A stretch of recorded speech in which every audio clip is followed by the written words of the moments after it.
Yes, guys, welcome back to the Cannon podcast live on a Thursday evening. I'm smiling, but I'm dying inside, Rohan. We've had a nightmare start to this show.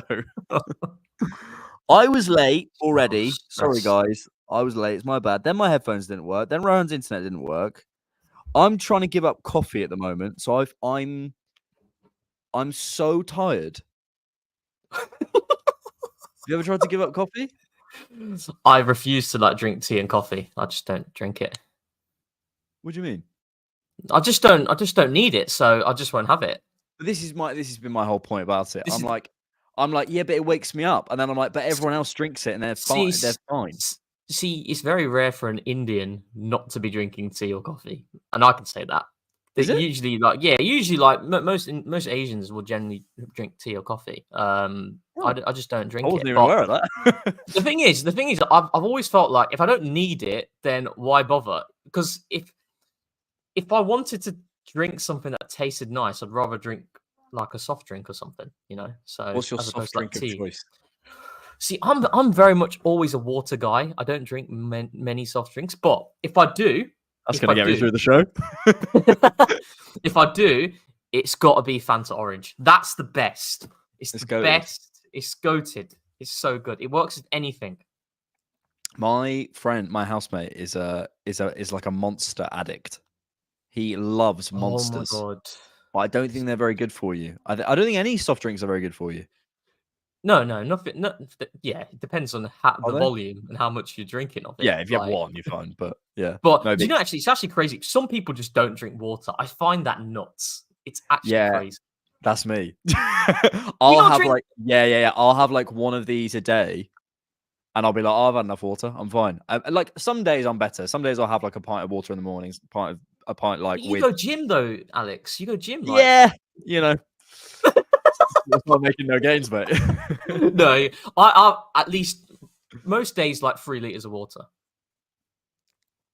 3 liters. Yeah, because I've made it a habit. I do constantly go to the toilet as well. To be fair, does it not just work itself out? Like you just have like your bladder just gets used to it. Yeah, I'm just used to it now. Yeah. I've got into like if I don't drink enough water in a day, I feel now. Like, Really? Yeah, this is the thing. I need to cut down on the caffeine. I need to drink less. I need to have more water. You know, I saw this meme the other day, and I was like, it's so true.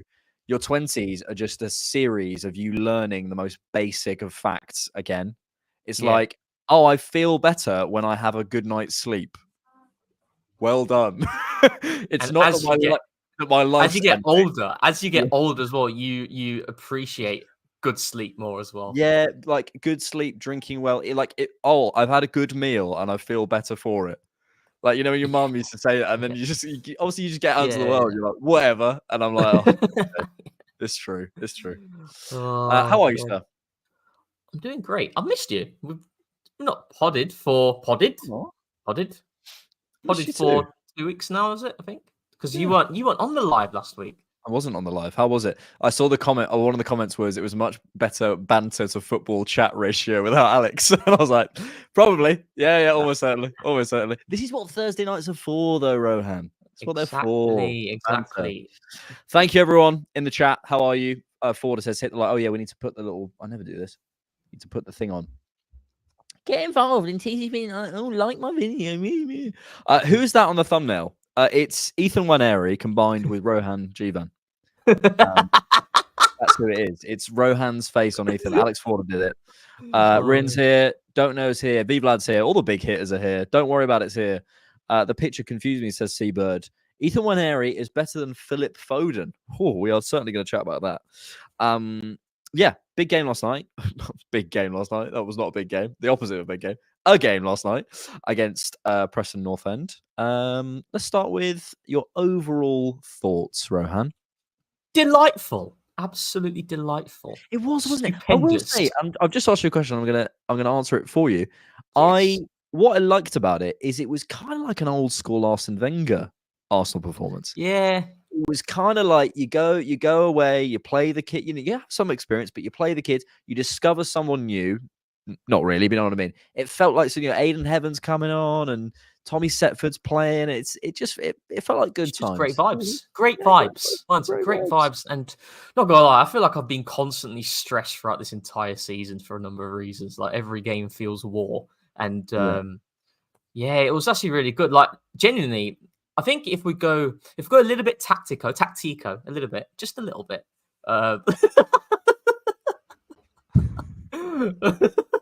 I actually think outside of individuals first, I thought the level of fluidity that we saw for our performance in terms of specifically going forward in the attacking areas,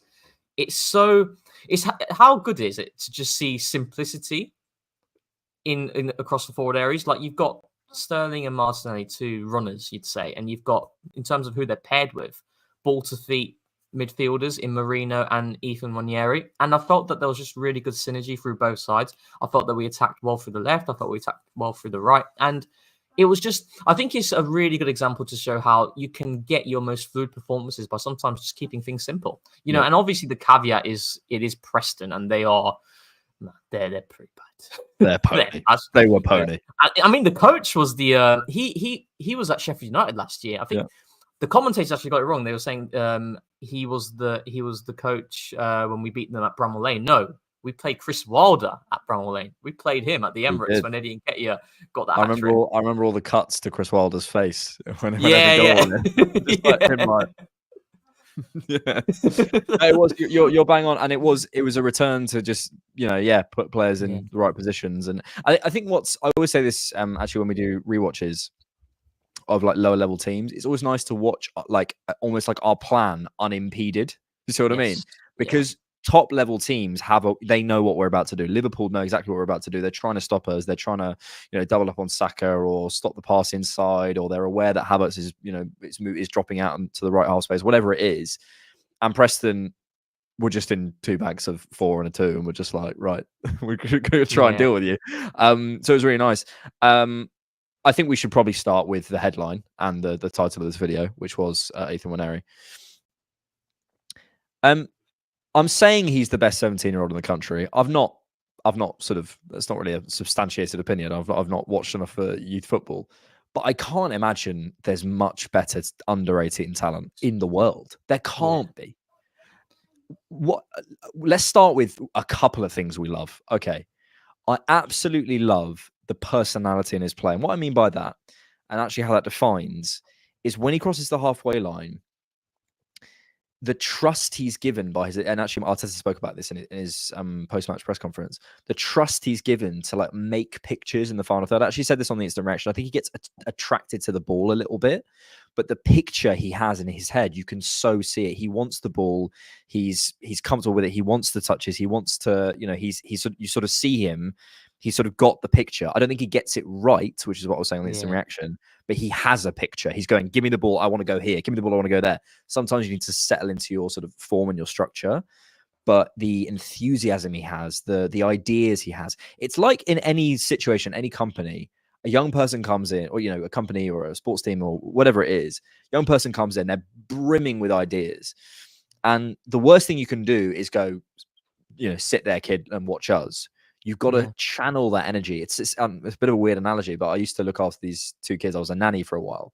And what I found is if you don't fight against them, your life is so much easier. They have so much energy and you channel it in the right way. And weirdly, it's what I feel we're doing with Nwaneri. We're putting him in the team and we're going like, okay, here we go. Let's channel these ideas, this energy that you have. And it's coming out so beautifully. The goal was unbelievable, but he scored that goal how many times for England's, youth teams. I could not rate him higher. Literally the only thing I have is that thing about him getting slightly attracted to the ball with a bit too much individuality. But frankly, in this Arsenal team, I want that. And the final thing before I go to you, I think people are worried about if he's not had minutes with Odegaard out of the team, then what's that are we going to see his minutes reduced? I actually think there's no Odegaard role at the moment. There's an aggregate of Saka, Havertz, Marino, Partey kind of making up for the ball progression, making up for someone dropping in, instead of Odegaard dropping in the double pivot, it's Partey more, etc. It's all being sort of added up because you can't replace Odegaard, as Arteta has said, right? I think with an Odegaard role in the team, I think we'll see Nwaneri more 70, 80 minutes coming in, Odegaard can go in, can press, can absolutely give his all, especially when he's recovering from injury. And we can see Nwaneri in those last 10, 15 minutes, as we have seen him against Leicester and in other certain games against Liverpool. Did he come on against Liverpool? I think he did. He came against Liverpool, came against Bournemouth. Against Bournemouth.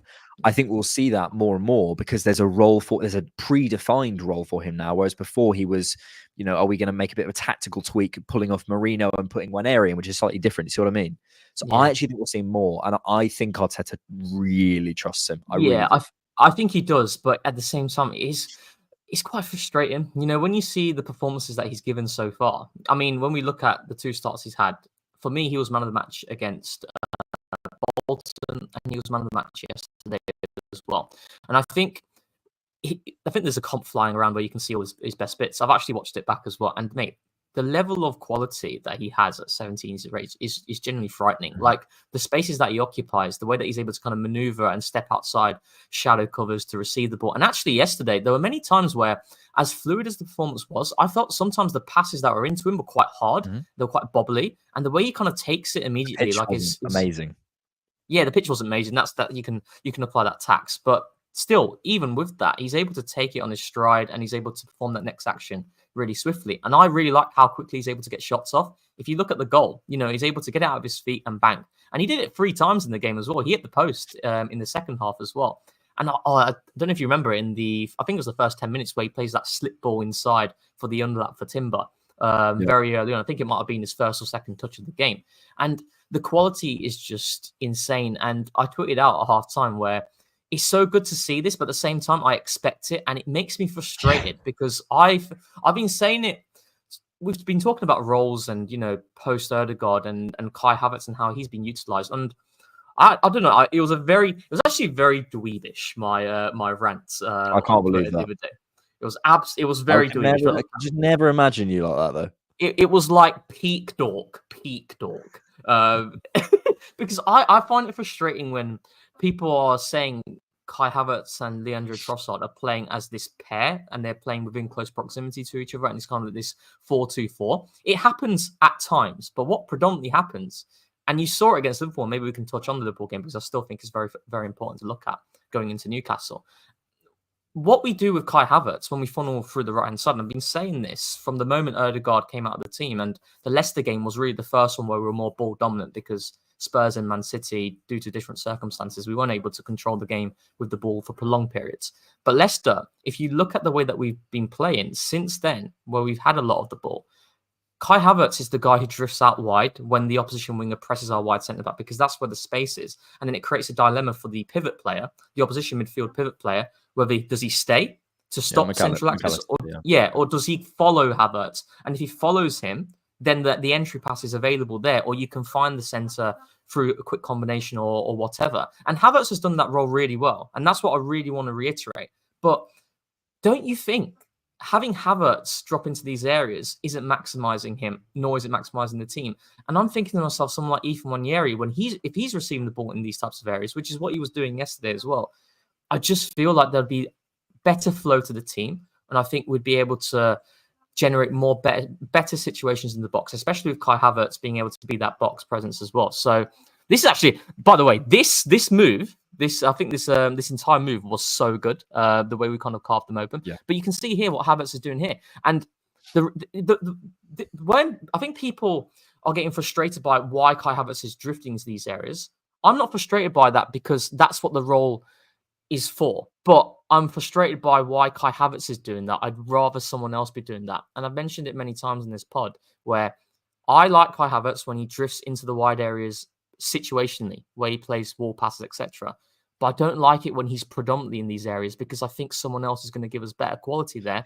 And likewise, I think Havertz will give us better quality when he's higher up and he's pinning centre-backs predominantly. So do you think that'll be Odegaard when he returns? Who's drifting out wide there? Yeah, I think so. But at the same time, I think Odegaard could be the guy who's coming inside the block to facilitate the role that we had last season. But what's important to note is that someone has to be there. Someone has to occupy that space because it creates a dilemma for the opposition midfield player, and you can see there. It's all really well constructed, but I just feel like we could have someone else there as opposed to Havertz there. So and this is, by the way, this is why it's so important to have a goalkeeper that people rate, frankly, because this is kind of like it's a bit of a bluff situation. If you have a player there, but that keeper's not making that pass, it doesn't matter, that you'll stay on Trossard, so it's you're a -1. But this is why it's so important. Just heading back to Nwaneri, I just think there's so much to like, man. There's so much to like. There's such a maturity to his play.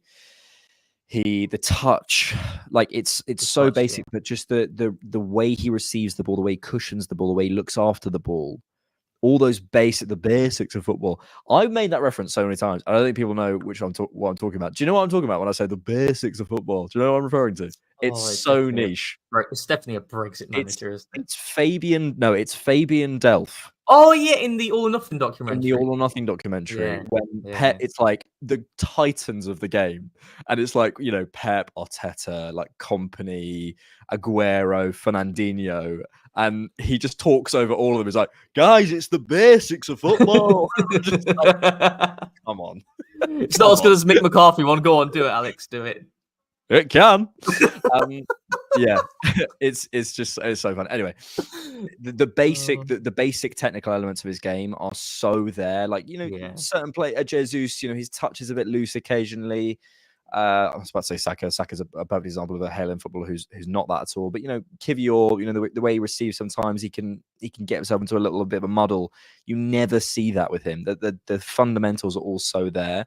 And I think one of the big things, and maybe something I want to come to earlier, not now because I want to stick on Ethan. One of the big things that annoys me about certain other players, which we'll come to, is there's you can see an individuality to their play in a bad way, which I mean, they're taking on actions and they're taking on things in the game that will make them look good. Whereas Ethan and Miles and Aiden Heaven, etc., they take the right action. When you're watching, I don't know how you feel, but when you're watching, I have this thing of like, it's not even necessarily conscious. It's like, for example, when the ball goes over to Saka, I'm like, okay, I know I've watched Arsenal long enough. I know we're either getting an overlap, he's cutting inside, he's trying to find Odegaard, or he's making that half space cross. You have like a menu in your mind of things that are going to happen. Yeah. And when Ethan receives the ball in that space, I know what he's going to do because he's an Arteta player. You see what I mean? I'm like, I know you're going to check back and recycle. You're not going to go on. Okay. Other way of thinking about it, you're not going to go on a mazy run. You're not going to shoot from there. You're not going to do you know what I mean? You can sort of eliminate certain things because I know you've been coached well enough to make the right decisions in certain areas. And there's other players in our team who don't do that. But what I love about the academy kids is they do that. They fit into the team. That's why I think they translate so well. When you watch them, the menu of actions that they can make is so clear and so obvious, and I just love it. I think it's so just one last thing. It's evidence of the methodology of Arteta coming through the club, and I think that's you can see that in the football. It's so good. Yeah, actually, if you could do a comparison to someone like Calafiori as well, right? In a different way, where Calafiori comes he's not that. He's someone who, there's a level of unpredictability to him in terms of when he does arrive into higher areas, particularly in the final third. You don't know necessarily what he's going to do, and maybe that's because of the fact that he's not been at Arsenal for such a long time, and he's not been able to develop that automatisms. And that's what's going to come to. So, as much as he will be refined and he'll be kind of like tame to relax a bit in that aspect, I don't think you should take away that completely, because that is a huge part of their personality. And it's the same with Ethan Nwaneri. I like it when players are in box situations and they do take shots. I think sometimes we do tend to overplay it. And I think when you go back to last season, I think in Europe, Arsenal had like the third or fourth most touches in the box out of any club. But we didn't generate, I think open play XG last season. There's obviously caveats to XG, but I think we were fourth or fifth in the league. So that's telling you something, that we are trying to at times walk the ball in the net as opposed to pulling the trigger at times. And I think I'd like to see that level of individuality sometimes come through. And I think we saw it yesterday with Ethan Nwaneri. We actually got a really good glimpse of Nwaneri in terms of how it works with someone like Kai Havertz as well, and Saka and Timber, etc. against Leicester. Because you remember, we're looking at Kai Havertz drifting in those wide areas to pull players or to carry. But then when Ethan came on, he was doing that role. He was supporting Saka, and then we had Havertz in more predominant box situations when we were attacking through the right hand side. And for me, Ethan in that game was a massive reason as to why Arsenal did manage to win it in the end, because of the level of momentum and how I felt the pace of our play increased massively. I do want to reiterate that, as frustrating as it is to not see him start any game so far in the league, I do think Arteta absolutely loves him because, and as you've already alluded to, and it's not the case of, oh, he hates Ethan, and he's going to leave, etc. Because it's weird because he's putting him in really difficult game states as opposed to putting him in like easier ones from the get-go. Like, for example, Liverpool, the game states at what? It's 2-2. He brings him on. He's also got Mars on as well. That's against Liverpool at home. That's serious level of trust. And against Spurs as well. Was it over Jesus? It was certainly over Sterling. Oh, it was over Sterling. I think Jesus came on at the same time. Can you? Squeaking. No. Can you imagine? There must be a bit of like, really? Really? Sterling, like you must be like, yeah, naturally, isn't it? It's like, okay, there must be about that. But your pride to be hurt a little bit, I think. 100%. But I do think I find that very interesting. Where Jesus, I couldn't remember. Jesus came on for Saka, and Nwaneri came on for Martinelli in the 85th minute. But yeah, Sterling was on the bench. Yeah. Zinchenko was obviously on the bench as well. But Neto was on the bench. Do you know what I mean? Oh, I'm not going to go there. What was the point in him being here for this first half of the season, really? Playing the FA Cup. When do we play the FA Cup? It's like January usually. It'll be January, end of January. Yeah. So do you know how crazy? I can't lie. I was fuming with how this goalkeeper situation ended. Like, I suppose if Raya got an injury, like that. Yeah, Raya got an injury, exactly, and he still could get injured. Touch wood, he doesn't. Yeah. But I find it very interesting how we've not seen Ethan start games against Southampton or Leicester. But he's came on in difficult game states where we need a goal against Leicester. He brings Ethan on. Yeah. Against Liverpool, the game's 2-2. He brings him on. Against Spurs, when Saka goes down, you're thinking Arteta's going to bring someone like Kivior on to see the game out because we weren't able to control it with the ball in that moment. He brings him on in really tough game states, but is not starting him in more favourable conditions, really. So I think, like, as we know, Arteta thinks about starters and finishes differently. I also just think, like, if he'd gone with, this is why I never thought he'd do it, even though I wanted him to. Yeah, I think he probably and we don't know, but I think he probably thinks giving Nwaneri Odegaard's job description is too much, and like I probably agree because he's got all the detail. He's we can infer stuff, but Arteta hasn't told us exactly what Odegaard he wants him to do. I think he could do it to a decent degree, and I think the fans will be accepting of him doing 60-70% of what he does. But Arteta, that's the game plan gone. So he's going to try and get 100% in different ways. You know what I mean? Yeah. Alex, thank you so much for the super chat. And a great name, right, Rohan? Right, excellent Rohan? Name. An excellent name.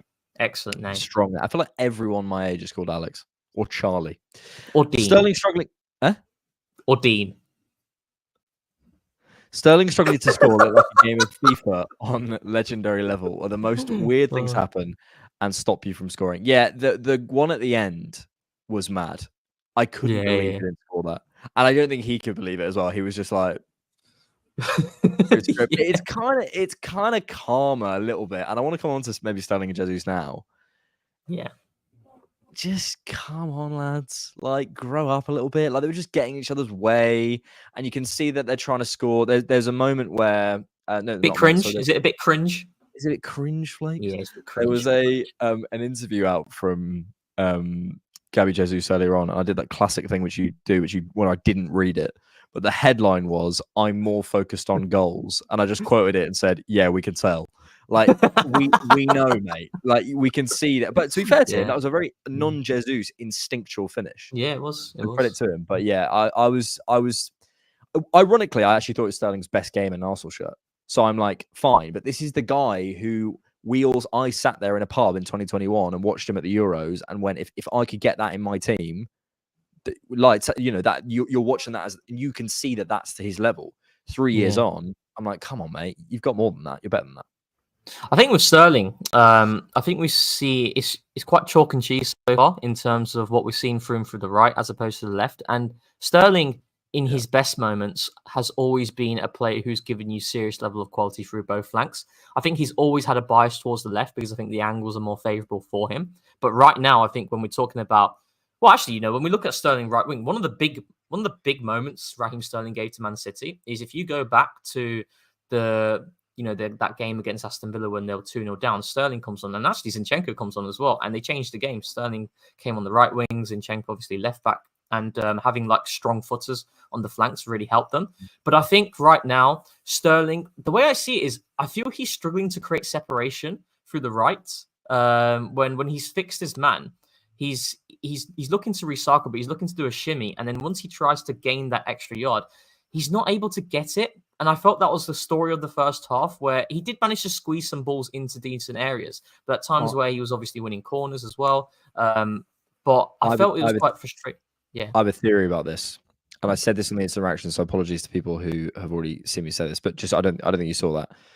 I think his issue, when Saka receives it out wide, can you see that? Yeah. Yep. When Saka receives it out wide, he gives himself. Let me just bring our boy on. He gives himself more space. So he receives it often right on the touchline or with enough distance from the fullback to set himself. Yeah. He slows the tempo down and then accelerates as he gets to the box. So either with a pass inside, or he's going to try and beat you on the outside, or recycle, or whatever it might be. Sterling tends to receive it more narrow and then immediately engage on the defender. He gets to here, the defender shuts him down, the game slows down, the other spaces contract, and then he has to go back. I think if he receives it further out wide, and every time I think about him now, I just think he's always receiving in here. If he received it right on the touchline or further out, further away from the fullback, and also a little bit earlier as well, I think Saka gets to receive a little bit earlier, had a little bit of time and sort of took his decision and then drove inside, he'd probably move blocks around a little bit easier. I think he's just receiving too narrow and engaging too soon. Is my feeling. Yeah, that's a fair point. And actually, I think I have seen Sterling abandon width quite a lot. When we do start from the back, I do see him come a lot more inside early, and I think I personally don't like that because I think you're not able to kind of stretch the team completely horizontally when you are cheating inside. But that I think comes as his natural instinct is to get more inside and is to get into box situations. But I just think so far we've seen Sterling have way better performances through the left-hand side. I think the second half he was actually really good. He was as well, but it's also it's on the left. It's coming central. Yeah, exactly. But what one thing I was really happy with actually is and we've already mentioned it, was the pairing with Sterling and Ethan Nwaneri. And it's kind of like, when we played Bournemouth and we had Jesus and it was Marino. And I didn't agree with that unless we kind of funneled through the left and we then finished through the right and allowed Marino to kind of crash. But we were playing through the right a lot in that game. And I felt there just wasn't enough flow there. And I think when we are going to start a right winger, whether it's Sterling or Jesus, I think you need to have that strong inside option like a Nwaneri or like a Timber. But yeah, I think in terms of the other thing I think with Sterling yesterday that was a lot more encouraging was his off the ball work. Because not gonna lie, he really frustrated me in the what was it? It was I think it was the Shakhtar game when he came on. Actually, is just his off the ball and his defensive duties, and it's actually quite funny because we talk about how we don't want our wingers to support our fullbacks, in deeper phases because then it kind of prevents them from being able to be serious threats in transition. But we saw at times against Shakhtar where if they don't do that, as we saw with Sterling, it can leave yourself in a serious problem where it's trick or treaters. Oh, it's Halloween today, isn't it? I'm not going. Sorry, carry on. I'm not going. No, that's what I was going to say. But no one comes near my my area, so it's all right. We've left stuff outside, so I don't know why they're doing that. But had you finished? Yeah, I finished. Okay, yeah. No, just interrupted by that. Yeah, I think I don't know. It's tricky with Sterling because I think George and I actually were talking about it recently. Like, you want to give him some time and some patience, but how long has he got left? He leaves in May. It was nearly November, so it's like well, at some point we've got to, I've got to be a little bit harsher on you than I have to be on a 22-year-old who's not won the Premier League 5 times, and I haven't seen clear sample of you being a brilliant footballer. I bet Mikel. I said this again last night. I bet Mikel is annoyed not annoyed, but some of the bad habits that I think I bet there's some conversations going on. Like, mate, come on, like, you know, I bet there's a little bit fix up. Yeah. That's a super astute analysis there, Alex. Definitely an oh yeah moment for me just then. Yeah. You know when you have those moments, I was. It's what you do, innit? It's what you do. This is what he does. Yes. Also, we need to know more about your Hinge profile. We'll come to that in a second. I've just had a mad text. Can I even reveal this on stream? From Hinge? No. Oh, well, kind of. Oh, yeah. What's that mean? Like, oh, she's not going to watch. No, I feel bad. No, I'll tell you after. And I'll tell you after, and I'll tell everyone next week. I'll tell everyone next week when it's less hot. But yeah, what was I going to say? I had a whole point. Oh yeah, I was on Twitter, and Pep. I saw this clip of Pep, and I found myself. It might have been like a translation or something, but I disagreed with what he said, and I was like, I wrote a tweet, and then I was about to send it, and I was like, disagreeing with Pep? Like, who do you think you are? But the game is, you know, and I did disagree. What he was saying was, managers are it was sort of translated, so it might not be exactly what he says, and I bet there's more nuance to it than the translation. But what he was saying was, managers are afraid to pass through the middle because if you lose it, you can get transitioned on. But he says that's the only way to kind of he thinks that's the best way to create chances, basically. And I was like, fine, but only if you have players who can receive centrally. If you have a player like a Phil Foden who has who can receive on the half turn, and he was talking about you get the players who can receive on the half turn, and it's in more advantageous positions. And if you have players who are their strong foot is inside as wingers, they're probably more useful to use as outlets than strong-footed wingers. So that is in that sense, to go out to them because they can cut inside and they can also find advantageous positions. So yeah, Pep's wrong. He's also wrong about everything. Pep's wrong, you're right, and you're about to start your own football team and you're going to win the league with it in 10 years. Why does everyone stop listening? Because I'm not revealing about... It's this girl I spoke to. She knows about TDK, and she's just sent me a line from the latest TDK video. We haven't spoken in months. She's just sent me the line from the latest TDK video. What do I reply? What's the line? Just be like, oh, I'm listening. Ivan Smith. I don't. Is it too weird to reveal this stuff? Does she watch the Cannon? I don't know. I doubt she's watching.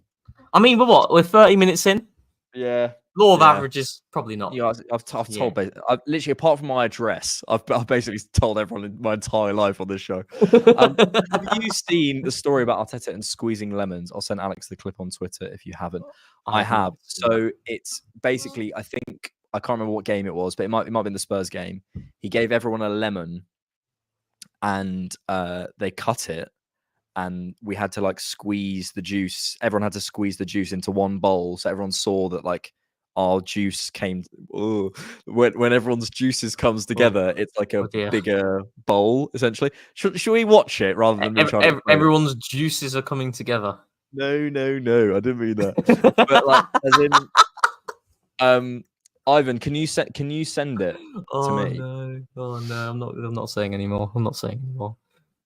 Wait, or Ivan, put the link in the chat. Yeah, put it in the chat. Put the link in the chat and we'll watch it because it's pretty. Or maybe I can find it. Hang on, I'll just put an Arteta lemon. Don't know how. Oh no, I'm not going to say it. No. Oh, here we go. I'm refraining. I'll have to just play it. Arteta apparently said ahead of an important game against Manchester City, of course, that every player was given a lemon and a knife and a glass. Arteta said, "Guys, I want you to squeeze these lemons as hard as you can." We knew there were lemons in the room. Yeah. In the end, we will add all of it in a bowl, and we will see how much we can achieve together. The juice is our team magic. Now, it seems all really holistic, but what you don't know is these are Pochettino's lemons. He's fuming. He's like Jack Nicholson in The Shining. So I'm not sure that's true. So, okay. By the way, did you know, people might not know this, I put a tweet out about Arteta in 2022, and it was, hate Arteta all you want. It was him, this one, of him drawing that picture. Oh, yeah, I thought that was good, though. I thought that was, yeah. It was amazing. I think it's Yeah, amazing. yeah. And I put like, "Hey Arteta, all you want. This man cares about us. He's going to take us back to the very top." Someone quoted it, and Arteta liked it. Did he? That's might have been the best But moment of my life. you can't check likes anymore now, can you? Yeah, you can't. But I remember it was literally the best moment of my life. I was like, if someone had quoted it and and he had liked the quote, I think the account's run by his wife. But listen, can you imagine being that obsessed? Can you imagine being that obsessed with someone that you care that they liked a tweet, not even your tweet, that someone quoted? Wait, aren't you followed by Daniel Ek as well? Yeah, Daniel Ek. Yeah, Daniel Ek. We've never interacted though. Wasn't that during the whole? No, it wasn't actually during the whole rumors and stuff, was it? I don't think it was. That was last summer. That was last summer. Yeah, Daniel Ek. Funny. But yeah, it was mad. When Arteta read George's question as well, yeah. Although that's now gone from George's profile because I think the guy's deleted it or something. Oh, really? Because he also said like, because when Arteta's like Arteta loves tactical questions. So I've been listening to his pressers reading. I think it's Arts from the Athletic. When he genuinely enjoys answering his questions, you can just tell. Yeah, he loves it. As opposed to morning, Mikel. What's the team today? or basically any version of. So do you want to try and win the game this weekend? What it's but if some of the questions that literally that's what they're asking. If you boil it down, if you took away the Mikel, you've had a decent run of form. If you took away the sort of the fluff around the question is, do you want to win? It's mad. How is it? Okay, chat. You get one question to ask Mikel, and he will answer it honestly. I want your answer. I want everyone in the comments to tell me. You get one question. He has to answer it honestly. He gets that. What's that Harry Potter thing? Veritaserum. He gets a bit of Veritaserum before. Okay. Here we go. What do you ask him? You go first. I need to think. Someone in the comments. Would you shag Calafiore? Would you, Alex?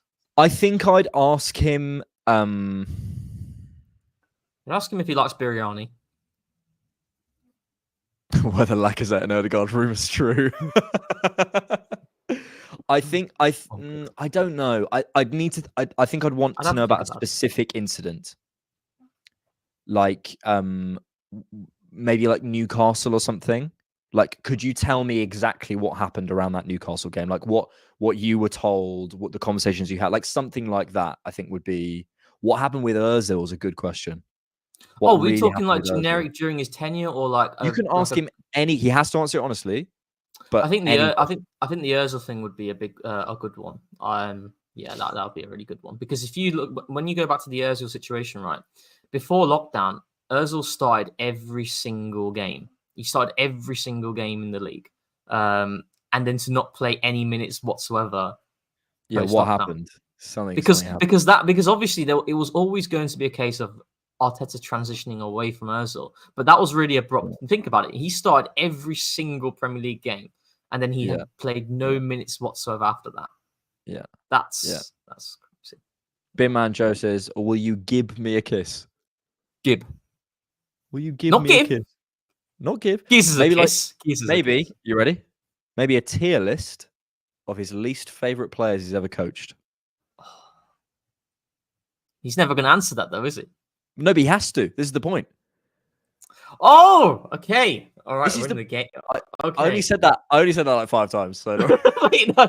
Okay. But because I'm thinking I'm in that pressure. We've got to ask a professional question. No. Okay. It's you and him. He's had some Veritaserum from Harry Potter. You ask him. You have to ask him one. You get one question.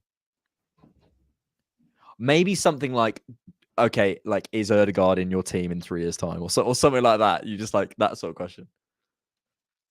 I'd say, I'd ask him, out of these players, so like going through our entire our strongest starting 11, who is the next out the door? Yeah, like who's next to be sold? Yeah, you rank them by like most to least want to leave.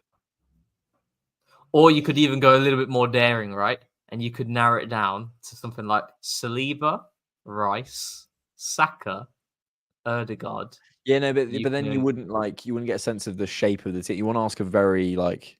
No, but imagine you're constraining him to that pool of talent, and so you've got to get rid of one. Yeah. Oh, good question about Pepe. To be fair, something about Pepe would be interesting. Maybe what do you think of the Cannon podcast? And he goes, do you think of that absolute dork Rohan and that dweeb Alex? Speaking of tier lists, Rohan. I did blank your message actually, but I wanted to go through it. It's okay. It's okay. I want to rank in tiers, and I haven't. You guys know I haven't prepped for this, so I'm going to do it on the fly. I want to rank. Thought about this actually. I'm not thought about it. Players in our squad in a tier list, and I want to rank it by ability. So I don't mean form, and obviously form's going to come into it a little bit, but I mean literally like talent, ability at football. Oh my god, yeah, we're going okay. That's because when you did the list, there's so many different metrics you could use, and the list can get a little bit messy. But and also ability at football is like ability to follow instructions. It's like it's hard to say. Are we taking into account availability, not availability? I'm gonna say no. I'm just gonna say ability at football, but also ability at football. For example, you'd have to judge Saliba and Jesus differently. Do you know what I mean?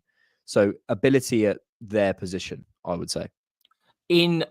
As of today, or like during their peak? I think as of today. McLovin's coming. Hang on. I would ask him, who would you sign out of the big six? Oh yeah, that's a good one. Who would you sign? Are we saying big six, traditional big six, Man City? Traditional big six. Yeah, okay. Realistically. Oh, realistically. Well, yeah. No, but if we can pick any player. No, it's got to be realistic. Okay. That makes it a bit more interesting then. Like a player that he would sign next summer from a big six club. I mean, he'd never leave, but I quite like Kobbie Mainoo. Oh, but out of all of the players, no. Not necessarily. There's better. I like Kobbie Mainoo. I like Malagusto at Chelsea. I mean, like realistically, we're not going to get like a Haaland or a Foden unless it can. It can. I don't know. I don't know. Actually, mine's gone blank. Actually, Trent would be good, wouldn't it? Do you think he'd sign Trent if he could?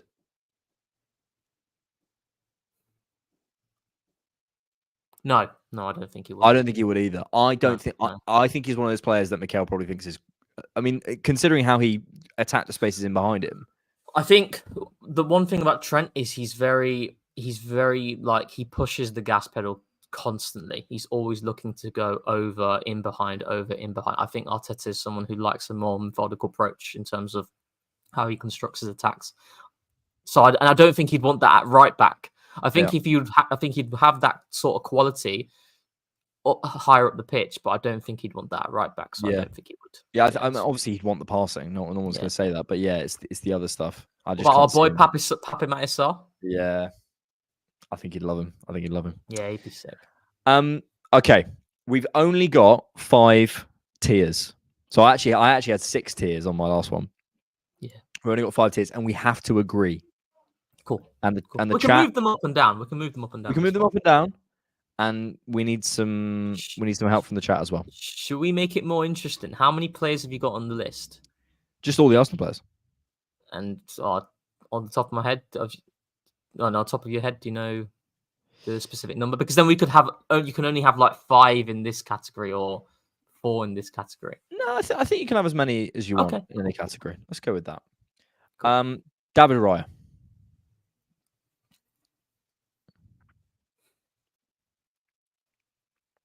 I'm gonna go 3 for now. I'm gonna go 3 for now. I think we should. Yeah. I think we should place them. Yeah. And then maybe think more about sort of where it is later. I think Saka's got to go in tier 1. Yep. Saka's got. I also think Saliba's got to go in tier 1. Yep. I've got 2 more in tier 1 as well. Okay.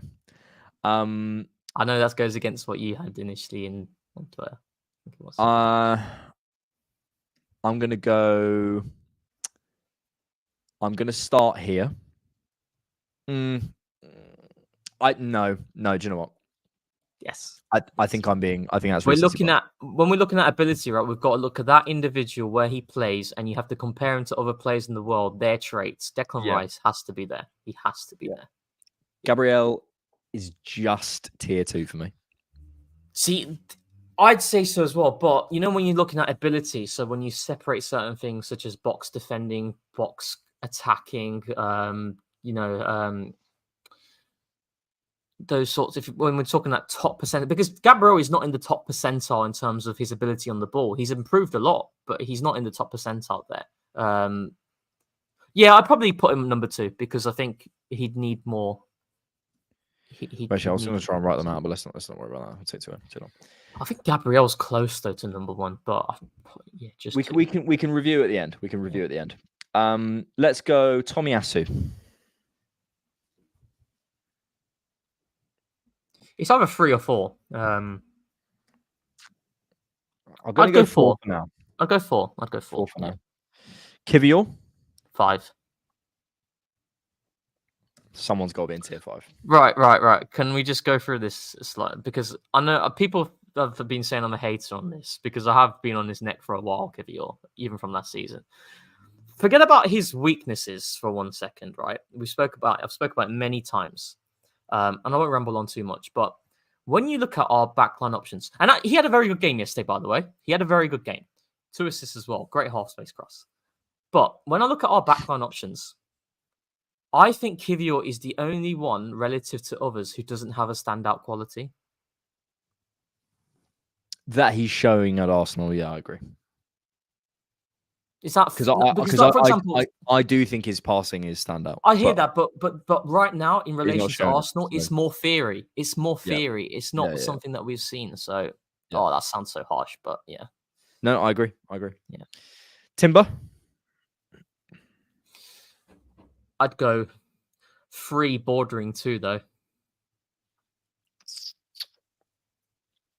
Yeah, he could move up. White for me in tier 2.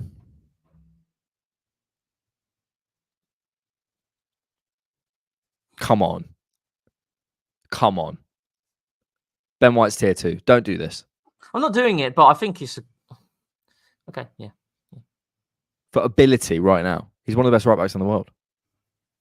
Yeah. But I think you could.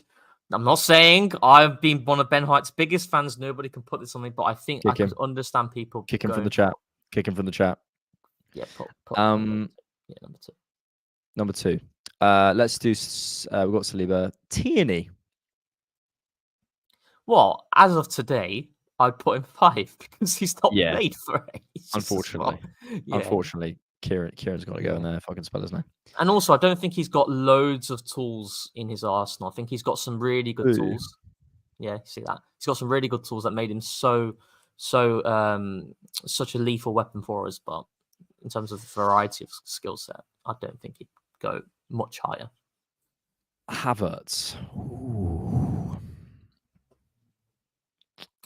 I'd put him number 2. I'd go 2, but I was even thinking about 1. For a second, I was thinking about 1. I'd go 2. I'd go 2. Yeah. I think when you're looking at the players at number 1, I don't think you can be there. Yeah, I think so. I love these things. I love doing tier lists. It's actually one of my favorite podcast things to do now. Jesus. Today, Gabriel Jesus, as of today. No, but a bit. The thing is, this is the thing. We've got to talk ability. But also ability as of today. Yeah. As of today, yeah. I think he's still in 3 for me. In terms of, I think his problems are not football, their decision, which is part of ability, which is the trickiness with this. But I still think what he can do with the football is in 3 for me. It's either 3 or 4. I'd probably go for 4, but we can go for 3. There's so much in the chat. People saying 4, 5, 1, 2, 4, 3, 2. A variety, 5. Yeah. I think it's 3. I think 3. on ability. If he was following instructions and not playing for himself and actually scored some goals, he'd be in 2. I tell you what, he's showing a lot of encouragement recently, but he's still so frustrating to watch. Though. Exactly. Look, he's so frustrating to watch. Exactly. Okay. Trossard. I'm gonna go. It's either 3 or 2 for me. Oh, really? Do you think? I don't think Trossard is as good at football as Raya Timber and Jesus. I think he's a brilliant When footballer. we're talking about ability, though, there's also in terms of efficiency in situations to score. What is the most important thing in football? A goal. I think you have to count. He's I think you have to efficient, factor that, isn't it? But his balls. Yeah, exactly. So yeah, he's efficient, which is fine. But like, I think technically in central areas, he's very tidy. I'd put him 3. Maybe I'm being harsh. I'd put him 3, to be honest. I just don't. I've watched Timber and Jesus and gone, wow, you just did something I've never seen before. And with Trossard, I watch him and I go, you're good at football and you're efficient. But do I go, wow? I've never done that. I've wowed his efficiency and his finishing and gone, wow, thank God for Trossard. I think that's a big part, though, don't you think? I think we've done Tomiyasu a bit dirty here as well. Let's come back to that. I'm going to stick Trossard there for now. Yeah. Let's come to Calafiori. It depends on because I've watched a lot of Calafiori, but I think people would say, well, he needs to show it at Arsenal. I'm actually going to keep him 2. Yeah. Seriously. I'm open to 3, but I'm going to put him in 4 for now. And by the way, 4 doesn't these are still brilliant footballers. Do you know what I mean? Maybe Tommy needs to go down, but he's not going down. No way. These are still, you know what I mean? These are still brilliant footballers. They're just not. Do you know what? I'll go with that because I think we do have to see it at Arsenal, don't we? These are some of the best. He's one of the best players in the world. He's one of the best players in the world. When he's on his day, Jesus, which is what I appreciate. This is a little bit unfair. On his day, he's one of the best forwards in the world.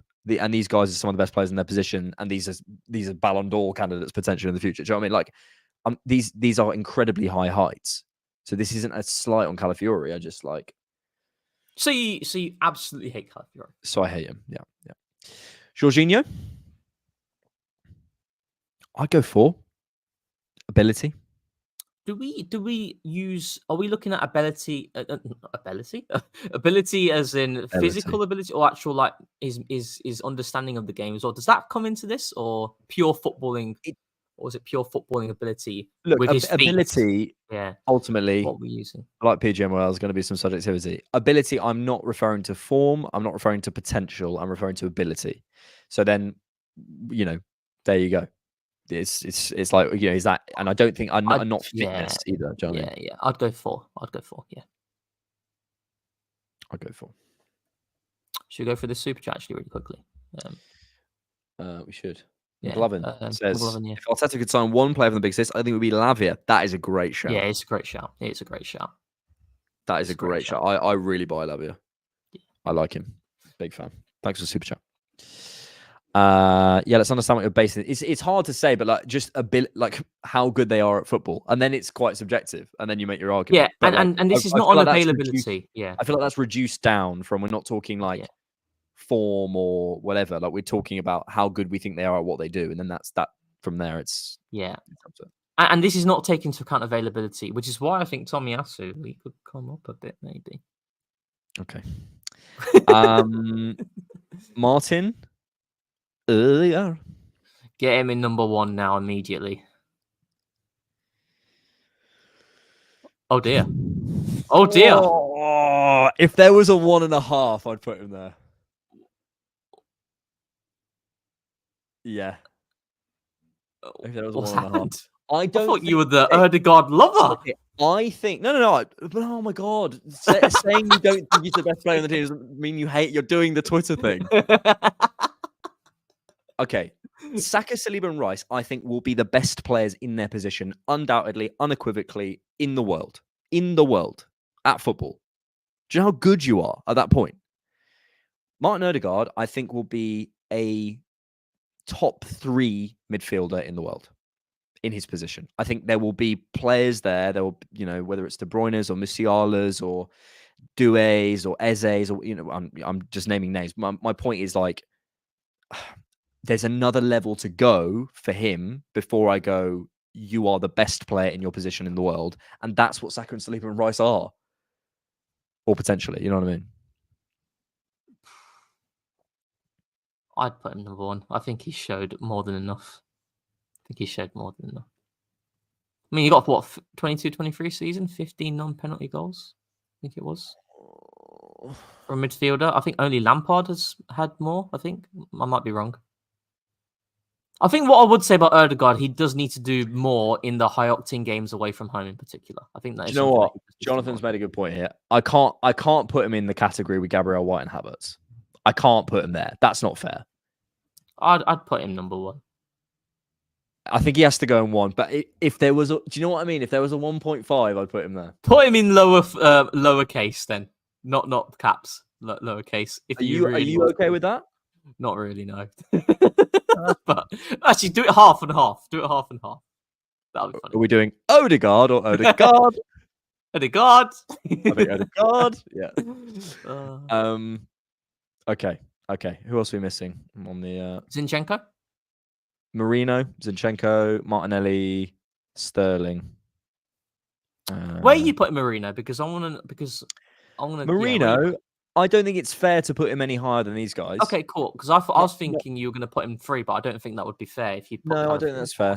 I don't think that's fair. Like again, we've got to see it in Arsenal shirt and how good I think he is at football. Like, what can he do with a football like Gabriel Jesus? He's a different player. At what he does, is he one of the best in his position, like Ryan Timber in the Premier League? We'll see. Not quite sure we've seen that yet. Martinelli, Alexander. I'm going to go 3. Would you agree with me on that?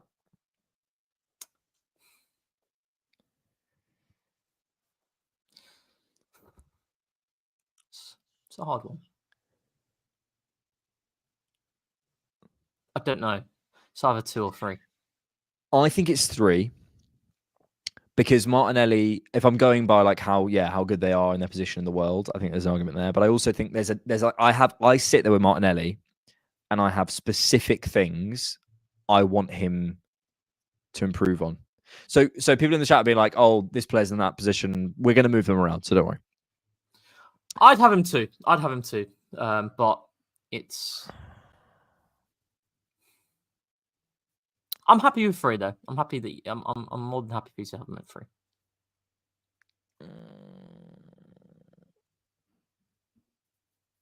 It's a hard one, isn't it? It's a hard one. It's very hard. It's a hard one. I think it's the hardest one. I think it's 3. People are saying argument for 4. No, I don't think so. I can't believe we haven't got total agreement on this list. It's crazy. Zinchenko, 6. No, Zinchenko, in terms of what he does, he's definitely a 3, I think. No. If we take away our annoyances for the things that he doesn't do well, the things that he does do well, there aren't many players in our squad who can do what he does. I don't think there are. I think he's got to be a 3. If you're having Jesus as 3, certain things, but I just at what he does, it doesn't sit right with me to have Jesus at 3 and Zinchenko at 4. It doesn't sit right with me as of today.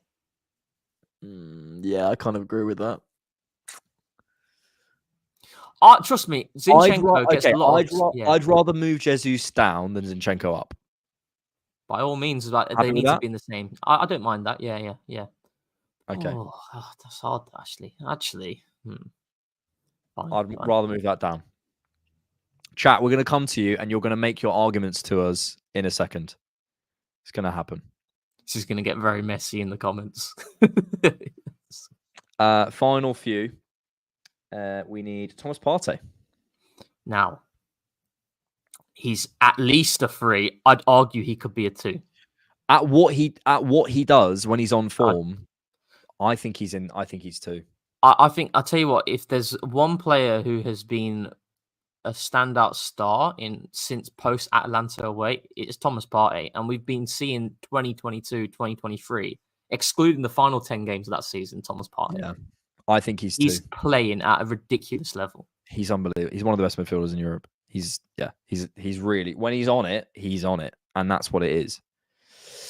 We've done Saka, we've done Jesus, we've done Martinelli, we've done Trossard, we've done Havertz. The final one, I think, is Raheem Sterling. That's why I'm missing anyone. We've got to put him at 4, haven't we? Right now, no.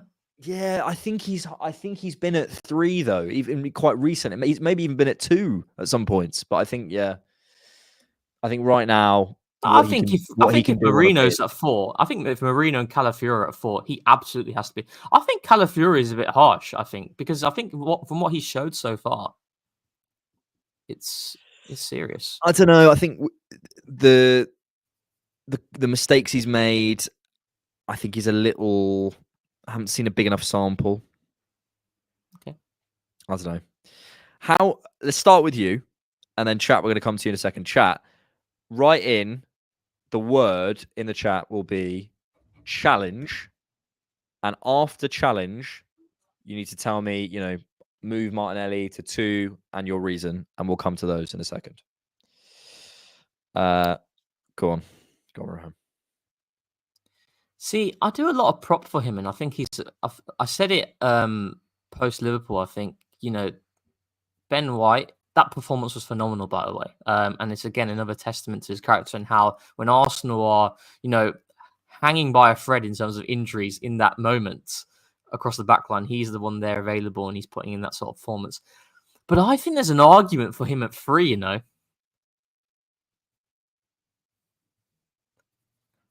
Because I think Ben White's very well-rounded. And that's why for me, in terms of at right back consistency, since the moment he's came into the team in that role with Saliba coming in, I don't think anyone's been more consistent than him. But I don't think he's elite at anything. And I think there's also a case for Havertz to go 3 as well. And this is from a Havertz massive fan. Kai Havertz. In the trenches, I was there. I was there with him. I think there's a case. I don't think I would do it, but I think there's a case. I think there's a case for. It's hard. This is hard. This is very hard. Yeah, this is very hard.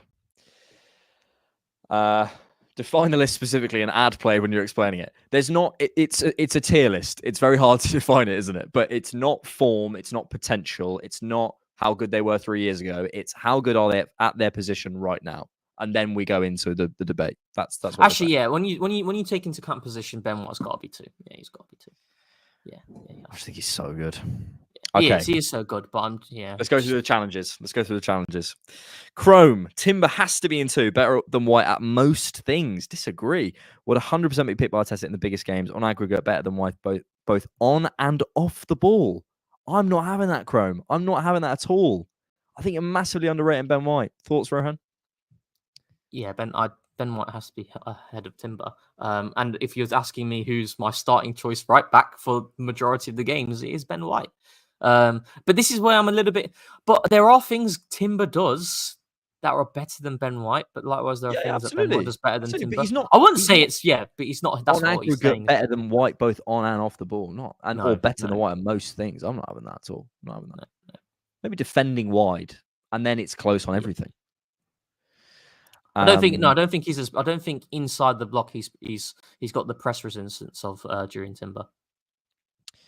Challenge Havertz over Martinelli is jokes, even if you consider what they've done for Arsenal or the talent they have. Tricky Reds. I know Tricky Reds. But what they've done for Arsenal isn't relevant in ability. I said I'd put Martinelli 2. I did. That's where I wanted him. I think we've both got to agree. And I'm. I'll let you I have just it. don't. I don't think. I don't. I. It's more with Martinelli pulling him out of Raya. And if I'm pushing Martinelli up, I'm pulling Raya and Timber up. For me. Where are the challenges? Very hard. Challenge. Tomiyasu pocketed Salah, fully fit, can play right and left, plays big games on the left. Yeah, I think Tomiyasu's got a shout to go higher. I even think Trossard's got a shout to go higher as well. Because we're not looking at availability right now. When we're talking about versatility across the entire back line, Tomiyasu is right up there in terms of our best operators in that aspect. And that's pretty broad aspect as well, isn't it? Yes. My only thing is, would you say Tomiyasu? Didn't you say Tomiyasu was our best 1v1 wide defender? Pre-Timber, yeah. So doesn't that surely push him at least to a 3? Because that is massive. Good argument. No, I'll give you that. Good argument. I mean, do you know what I mean? It's yeah. Tommy's going up. Tommy's made it. Kivior has to be higher. What are you guys on? Someone's got me in tier 5, mate. I'm not moving Kivior anywhere higher. I don't think Joseph. Challenge. Yeah. Trossard and Sterling do not belong in the same tier. I actually agree with that. Yeah, 100%. I agree with that. They can't be in the same tier, Trossard and Sterling. Get that man Leo up. I think that's Leo up. I'll agree with that. Tommy. This is quite fun, actually. I like this. Well, listen, we're gonna all agree at the end. It's gonna happen. Alex Osborne, challenge. Martin Odegaard isn't a tier 1 player. It's his physical. Wait, so you're saying he should go down? Isn't a tier 1 player as his physical and mental abilities limit him to be no higher than a tier 2. Ultimately, we have a youngster coming through who will be a lot better. Ooh, as I say, I think he's 1.5. I think he has a few limitations to his game in terms of the transitional threat, in terms of, I think he can be a little bit angle biased. We've spoken about other stuff. I just think there's a few limitations to his game. When we're talking about ability and midfielders who are able to connect play, facilitate in deep areas and to allow you to escape pressure, I don't think there are many better than Odegaard. And I think statistically it showed last season as well, where only Rodri and Xhaka were as influential in those areas. I think it was Billy Carpenter. He had some good numbers behind it as well.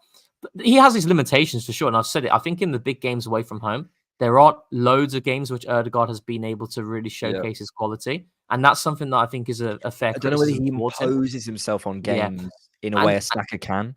Yeah, and I also think, the Brighton game is a great example where when we went down to 10 men, I was calling for, you have to make a decision on one of the forwards to come off. And at the time I think it was Trossard, Havertz, Saka, and Odegaard. And Trossard was obviously always going to come off of Martinelli. Then you're looking at the next player in line. It is Odegaard, because in that sort of game state, he's not going to give you more than someone like a Saka or a Martinelli with his pace, or a Havertz with his physical capacity. So he has limitations, but I think what he does keeps him at a 1 for me. But he's at a 1, but I think because I just think there's a couple of things that I'm concerned about. And I have no concerns with Saka. I have no concerns with Saka. I have no concerns with Rice, and I do have with Odegaard. So I can't lie. I can't just go I have no concerns. I do. I can't lie. Ian Story, challenge. Calafiori should be in 3 as he has more game-changing capabilities than Tommy. Do you know what I will say? Now we've changed tier 3 a little bit around. I think it's harsh on Calafiori. Yeah, but I think I think the metric that you had was the fact that we've not seen it enough at Arsenal, wasn't it? Like in terms of ability, I had him at 2. I had him at 2 on ability because I've seen what he can do. But we haven't. I think at the time it made sense to put him in 4, but I think I'm okay to move Calafiori up. Cool. So I think he is in that Trossard, Martinelli, Tommy world. I think people are saying Sterling maybe 5. Sterling 5. Wow. Yeah. What other challenges have we got? I've got one here. Forward football challenge. Sterling to 5. I'd argue Kivior's done more his time at the club. His run at left back. I'd agree with that. That's true. Yeah. But in terms of ability at football at his position or what he does. Yeah. See now we're skewing more towards form now, aren't we? We're looking at certain periods. and I don't think ability-wise. The thing I'm with trying to Kiwior, remove form though, like not the last game, but you have to look at the last 10, 15 games. Yeah. Where was the one here from Tejas? Challenge. Raya to 2, one of the best keepers in the world, in my opinion. Shot stopping, distribution, quality with ball at his feet. I've got a little unpopular opinion about David Raya. Go on. I think David Raya. Right. What do you think David Raya's weakness is? That's a good question. I'll give you mine for him. Go on. I think when he's pressed, he's very composed. He gives us a lot, etc. We've reeled off his qualities, but I don't think he's as confident playing the ball into midfield areas when he's under pressure. Like that moment that you saw where he played it into Trossard, he's not under like high octane pressure there. It's a nice easy pass to play. But I think when there's real pressure on him and teams go a bit more man to man, I don't think he's able to thread the ball with the confidence that I've seen with other keepers. Now that's one aspect. Centrally. Centrally. But I was behind the goal for the Bolton game, and Jack Porter just kept going through the middle of the pitch, and I was like, oh. And you just get again that menu of options. Raya always goes the other way, which isn't wrong, and it could be instruction as well. But I think he could go through it. But it's I don't know how big an impact that is. He is a fellow Guji, and he will slap me with a gulab jamun if I don't put Raya at 2. What does that mean? Rohan it's like an Indian treat. It's an Indian sweet with a gulab jamun. Yeah, I think we've got to put him number 2 now. Well, because of that. You have to slap me with one as well. But actually, I tell you what, if we're looking at strictly goalkeepers, I don't think because I think when we're looking at ability, it has to be in their position, no? Raya, I think with Raya, I'm starting. I think he should be 2. Actually, to agree with people. Yeah, challenge Raya to 2 for his cross claiming alone. He's the best cross claimer in Europe currently. Like, are there 5 better goalkeepers than Raya? Maybe, probably. Depends on how you're struggling. You are struggling. How much football you watch outside. Outside the Prem. So Edison, Alisson, and then you're getting into your Stegens and Courtois and Neuers and stuff. But there's not some huge list.